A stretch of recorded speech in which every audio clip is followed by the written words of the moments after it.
ने भी कर लो कुछ यादव ने भी कर लो जो लोग के घर ना आए जो लोग के घर ना आए ए मेरे वतन के लोगों राख में भर लो पानी जो शहीद हुए उनकी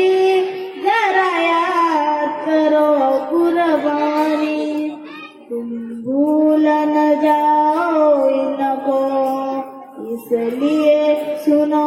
एक कहानी जो शहीद हुए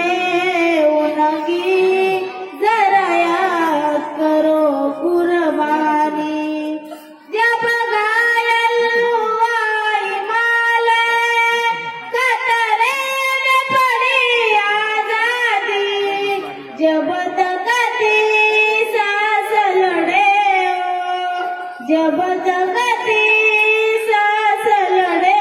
हो फिर अपनी लाश बिछा दी संगीन पे